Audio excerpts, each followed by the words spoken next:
اللہ کی مدد اتنی آئے گی جتنی طلب ہوگی. طلب نہیں ہے یوں ہی دیکھیں کیا ہوتا ہے، کون بات کرتا ہے، یہ کچھ نہیں، اس کو رواج کہتے ہیں، تماشا. اپنے کام کو تماشا نہ بنائیں، بلکہ کام میں کیا ہے کہ تقاضے پورے کریں، تماشے نہ بنائیں. اس لیے بیٹھ جائیں آرام سے.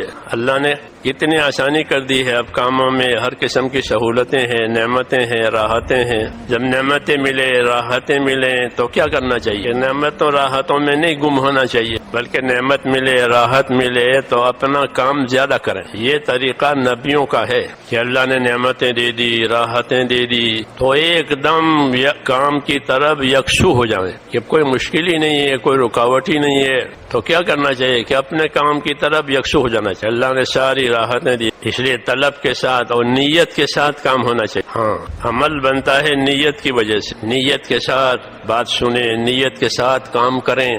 مسلمان کی نیت کیا ہوتی ہے؟ مسلمان کی نیت یہ ہوتی ہے کہ میرا اللہ مجھ سے راضی ہو جائے اور مجھے اللہ کا فضل مل جائے. یہ دو چیزیں صحابہ اپنی نیتوں میں بناتے تھے. یبتغون فضلا من اللہ ورضوانا، یہ ان کی صفت بتائی کہ یہ حضرات کیا چاہتے تھے کہ اللہ کا فضل چاہتے کہ اللہ فضل فرما دے، اللہ مہربانی کر دے. کیونکہ اللہ کے فضل میں سب چیزیں ہیں کہ اللہ فضل فرماوے تو کہ جنت بھی مل جائے گی. جنت بھی فضل سے ملے گی، عمل سے نہیں ملے گی. تو وہ اللہ کا فضل اور اللہ کے مہربانی چاہتے تھے کہ اللہ بس مہربانی فرما دے، فضل اور اللہ مجھ سے ہمیشہ کے لیے راضی ہو. ہماری نیت بھی یہ ہو کہ اللہ کو راضی کرنا ہے، اللہ کے فضل کا طلبگار رہنا ہے. چونکہ سیکھنے سکھانے کا رواج ہی ختم ہو گیا ہے، اس لیے سب چیزیں ہماری ناقص رہ جاتی کہ نیت بھی سیکھیں، عمل بھی سیکھیں، ترتیب بھی سیکھیں کہ عمل بھی صحیح ہو جاوے، نیت بھی صحیح ہو جاوے، ترتیب بھی صحیح ہو جاوے. دین میں یہ تینوں چیزیں ہوتی ہیں، نیت بھی ہو، عمل بھی ہو، ترتیب بھی ہو اور طلب ہو. کسی کی کہ طلب آخرت کی طلب کہ میری آخرت بن جاوے. کہتے ہیں کہ صحابہ دنیا میں جاتے تھے اپنا کام لے کر کے تو لوگوں سے یہ فرماتے تھے کہ انما ہممنا الآخرہ ولیست ہممنا الدنیا. ہمارے عزائم، ہمارے ارادے تو آخرت کمانے کے ہیں، ہم تو اس لیے پھر رہے ہیں، اس لیے محنت کر رہے ہیں کہ ہماری آخرت بنے. انما ہممنا الآخرہ، ہمارے عزائم، ہمارے ارادے آخرت بنانے کے ہیں صرف، اور کچھ دنیا بنانے کے لیے نہیں پھر رہے، آخرت بنانے کے لیے پھر رہے. یہی مقصد ہے اس کام کا کہ ایک ایک مسلمان اپنے لیے وہ راستہ اختیار کرے جس سے اس کی آخرت بنے گی. آخرت بنانے کی اللہ کی دعوت ہے، اللہ کی نصیحت ہے، اللہ کی دعوت ہے، اللہ کی نصیحت ہے. کیا نصیحت ہے؟ کہ اپنی دنیا سے آخرت بناؤ. وابتغ فیما آتاک اللہ الدار الآخرہ، تجھ کو جو کچھ اللہ نے دے رکھا ہے اس سے اپنی آخرت بنا لے. یہ فرمایا کہ تجھ کو جو کچھ اللہ نے دیا ہے اس سے اپنی آخرت بنا لے. یہ بات تو قارون کو اللہ نے بتائی تھی کہ اس کو مال بہت دیا تھا، بہت مال دیا تھا. مال دے کر کے اس کو کچھ باتیں فرمائی تھی. وہ باتیں اللہ نے قرآن میں ساری دنیا کے مالداروں کے لیے اتاری ہے. ساری دنیا کے مالداروں کے لیے، تھوڑا مال ہو، زیادہ مال ہو، بلکہ صلاحیت والوں کے لیے وہ نصیحتیں اتاری ہے قرآن پاک میں. قرآن پاک جو ہے داعی ہے، دعوت دیتا ہے ساری دنیا کو بھلائی کی طرف. تو اللہ نے اپنی کتاب میں یہ باتیں اتاری جو قارون کو بتائی تھی. وہ باتیں یہ تھی کہ وابتغ فیما آتاک اللہ الدار الآخرہ، تجھ کو اللہ نے جو کچھ دیا ہے اس سے تو اپنی آخرت بنا لے. اور تنبیہ کی ولا تنس نصیبک من الدنیا، اور دنیا میں سے اپنا حصہ مت بھول جانا. ہاں، یہ دھوکہ ہوتا ہے کہ ہمارے پاس دنیا ہے کہ تو دنیا میں سے اپنا حصہ نہ بھولنا. اس کی تفسیر حضور نے بتائی نہ بھولنے کی. یقول ابن آدم مالی مالی، حدیث میں آدم کا بیٹا یوں کہتا میرا مال ہے، میری جاگیر ہے، میری جائیداد ہے. ہاں وہ ہے، اس کو دیا ہے اللہ نے، لیکن حقیقت میں لیس لہ مال، اس کا ہے نہیں. ہاں، اس کا کتنا ہے؟ فرمایا ما لبس فابلا وما اکل فافنا وما تصدق فابقى. ما لبس فابلا، اس کا کتنا کہ پہن کے پرانا کر دیا، یہ اس کا، کھا کے ختم کر دیا، وہ اس کا، کھا لیا وہ اس کا، یا پھر اللہ کے نام پر لگا دیا وہ اس کا. اللہ کے نام پر جو لگایا وہ تو باقی رہے گا، یہ دونوں ختم ہے، فائدہ اٹھا لیا. یہ بتایا کہ اپنا حصہ مت بھول جانا، کہ آگے کر دے، آگے کر دے اللہ کے نام پر، اللہ کے کام پر، کہ یہ تو تیرا حصہ ہو گیا ہمیشہ کے لیے. اس قارون سے کہ اپنا حصہ مت بھول جانا، کہ جمع کرنے سے تیرا حصہ نہیں ہوگا، اس کو حفاظت کرنے سے تیرا حصہ نہیں ہوگا، بلکہ جو تو اللہ پر لگاوے گا اپنے دین پر لگاوے گا وہ تیرا ہوگا. ولا تنس نصیبک من الدنیا، اور دنیا میں سے اپنا حصہ مت بھول جانا. اور کیا کرنا کہ یہ تیسری بات، وَأَحْسِن كَمَا أَحْسَنَ اللَّهُ إِلَيْكَ، اللہ نے تیرے ساتھ احسان کیا ہے تو بھی احسان کر، تو بھی احسان کر. اللہ نے تیرے ساتھ احسان کیا ہے کہ تو بھی دوسروں کے ساتھ احسان کر. اللہ نے تیری ضرورت پوری کی ہے تو بھی دوسروں کی ضرورت پوری کر. یہ اس کو نصیحت کی تھی.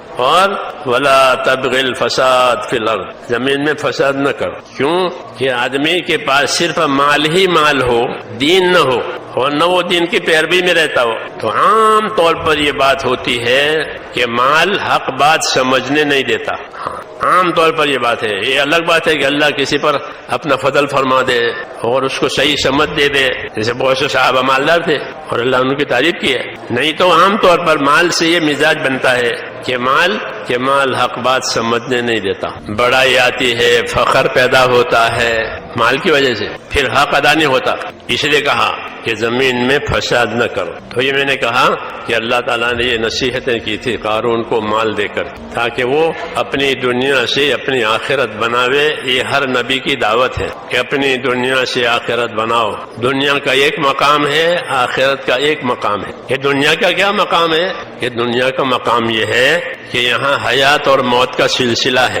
حیات اور موت کا سلسلہ ہے دنیا میں. یہ دنیا کا مقام ہے. ہر گھر میں پیدا بھی ہوتی ہے، مرتے بھی ہیں. ہر گھر میں حیات، ہر گھر میں موت، ہر گھر میں حیات، ہر گھر میں موت. اور آخرت، کہ آخرت الگ ہے. کہ آخرت میں کیا ہے؟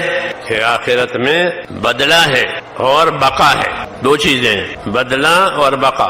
یعنی آخرت میں فنا ہونا نہیں ہے. فنا دنیا پر آ گیا، موت پر شخصی فنا، قیامت پر اجتماعی فنا.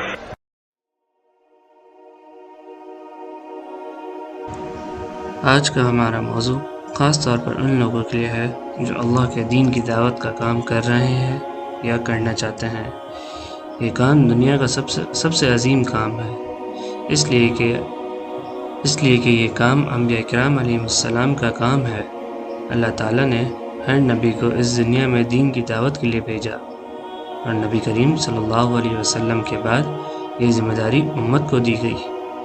اس لیے جو شخص لوگوں کو اللہ کی طرف بلاتا ہے وہ بہت بڑی سعادت اور ذمہ داری کا حامل ہے. لیکن اس کام میں کامیابی کے لیے کچھ اصول اور ہدایت سمجھنا بہت ضروری ہے. سب سے پہلے یہ سمجھنا ضروری ہے کہ دعوت کا مقصد لوگوں کو اپنے فالوور بنانا نہیں ہے، اپنی جماعت بڑھانا نہیں ہے، اپنی شہرت بنانا نہیں ہے، بلکہ دعوت کا اصل مقصد لوگوں کو اللہ کے قریب لانا ہے. اگر دعوت میں اخلاص ختم ہو جائے اور اپنی ذات نمایاں ہو جائے تو کام کی روح کمزور ہو جاتی ہے. دعوت دینے والا ہمیشہ اپنی نیت کی حفاظت کرے. دعوت کا سب سے پہلا اثر دعوت دینے والے پر نظر آنا چاہیے. اکثر انسان دوسروں کی فکر کرتا ہے لیکن اپنی فکر بھول جاتا ہے. اپنی نماز کیسی ہے، اپنا قرآن سے تعلق کیسا ہے، اپنے اخلاق کیسے ہیں، اپنا تقوی کیسا ہے. جو شخص اپنی اصلاح کرتا رہتا ہے اس کی بات میں اللہ اثر پیدا فرما دیتے ہیں. دعوت کے کام میں سب سے بڑا خطرہ ریا اور شہرت کا ہے. کبھی انسان کو لوگوں کی تعریف کے پسند آنے لگتی ہے، کبھی اپنی مقبولیت کی فکر ہونے لگتی ہے، کبھی اپنا نام نمایاں کرنے کا جذبہ پیدا ہو جاتا ہے. یاد رکھیے، اللہ کے نزدیک عمل کی قیمت اس کا اخلاص سے ہوتی ہے. جتنا اخلاص زیادہ ہوگا اتنی اللہ کی مدد اور برکت زیادہ ہوگی. اللہ تعالیٰ نے موسیٰ علیہ السلام کو فرعون کے پاس بھیجتے ہوئے فرمایا اس سے نرمی سے بات کرنا. جب فرعون جیسا سرکش انسان نرمی کے مستحق تھا تو عام مسلمان کتنے زیادہ مستحق ہے. دعوت کا کام غصے سے نہیں ہوتا، سختی سے نہیں ہوتا، تانا دینے سے نہیں ہوتا، بلکہ محبت، ہمت، حکمت اور اخلاق سے ہوتا ہے. دعوت کے کام کرنے والوں کو ایک بات ہمیشہ یاد رکھنی چاہیے، لوگوں سے تعریف کی امید نہ رکھو. ہر شخص آپ کی بات نہیں مانے گا، ہر شخص آپ کی قدر نہیں کرے گا، ہر شخص آپ کا شکریہ نہیں ادا کرے گا. انبیاء اکرام علیہ السلام کو کو بھی مخالفت کا سامنا کرنا پڑا، اس لیے اپنا اجر اللہ سے طلب کرو۔ دعوت کا رستہ پھولوں کا رستہ نہیں، یہ صبر کا رستہ ہے۔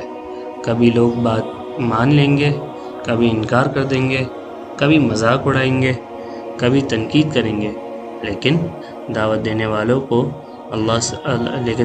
والے کو صبر سے کام لینا چاہیے۔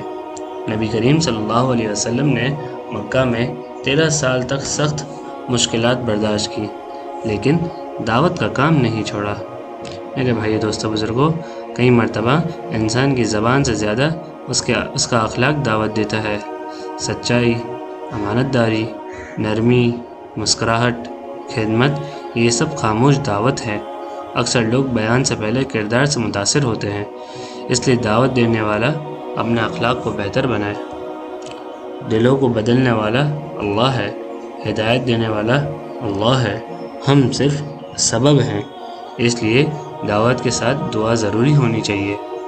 جس کے لیے دعوت دو اس کے لیے دعا بھی کرو، اللہ سے مانگو کہ اس کے دل کو کھول دے، اسے ہدایت عطا فرما۔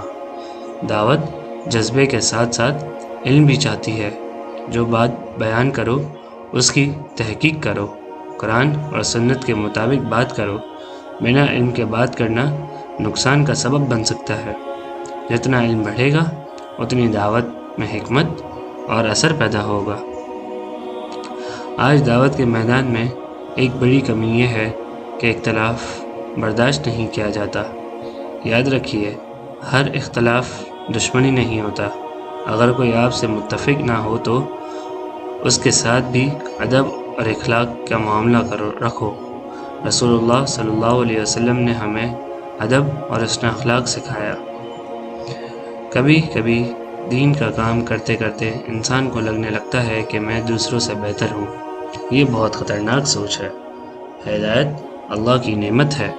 آج اگر اللہ نے ہمیں دین کے کام میں لگایا ہے تو اس کا فضل ہے، اس پر فخر نہیں شکر کرنا چاہیے۔ دعوت کا سب سے پہلا مستحق انسان کا اپنا گھر ہے۔ اپنی نماز ٹھیک کرو، اپنی اولاد کی تربیت کرو، اپنے گھر میں دین کا ماحول پیدا کرو۔ جو شخص اپنے گھر کو بھول کر باہر نکلے اس کی دعوت مکمل نہیں ہوتی۔ صحابہ کرام رضی اللہ عنہ کی دعوت کا اثر اس لیے تھا کیونکہ ان کا ایمان مضبوط تھا، ان کا اخلاق بہترین تھا، ان کی نیت خالص تھی، ان کی زندگی قرآن اور سنت کا نمونہ تھی، اس لیے لوگ انہیں دیکھ کر اسلام قبول کر لیتے تھے۔ آج ہر دعوت دینے والا اپنے دل سے پوچھے، کیا میری نیت خالص ہے؟ کیا میری نماز مضبوط ہے؟ کیا میرا اخلاق دعوت کے لائق ہے؟ کیا میں لوگوں سے زیادہ اللہ کو راضی کرنا چاہتا ہوں؟ کیا میں دعا اور صبر کا اہتمام کرتا ہوں؟ یہ سوالات ہمارے کام کو بہتر بنا سکتے ہیں۔ میرے بھائی دوستو بزرگوں، دعوت کا کام اللہ کا عظیم کام ہے۔ اس کام میں کامیابی صرف بولنے سے نہیں آتی بلکہ اخلاص سے آتی ہے، تقویٰ سے آتی ہے، اخلاق سے آتی ہے، صبر سے آتی ہے، دعا سے آتی ہے اور اپنی اصلاح سے آتی ہے۔ یاد رکھیے، لوگوں کے دل آپ کے ہاتھ میں نہیں، اللہ کے ہاتھ میں ہے۔ آپ کا کام پیغام پہنچانا ہے۔ ہدایت دینے والی ذات تو صرف اور صرف اللہ کی ہے۔ اس لیے محنت بھی کیجیے، دعا بھی کیجیے اور نتیجہ اللہ پر چھوڑ دیجیے۔ آخر میں بس یہی دعا ہے کہ یا اللہ ہمیں دین کی صحیح سمجھ عطا فرما، ہماری نیت کو خالص فرما، ہمیں اخلاص، صبر اور حکمت نصیب فرما، ہمارے زندگی کو دعوت کا نمونہ بنا، ہماری باتوں میں اثر پیدا فرما اور ہمیں اپنے دین کی خدمت کرنے کی توفیق عطا فرما۔ آمین یا رب العالمین۔ مزید اسلامی اور اصلاحی بیانات کے لیے ایمانی بیانات کو فالو کریں، لائک کریں، سبسکرائب کریں۔ جزاکم اللہ خیر۔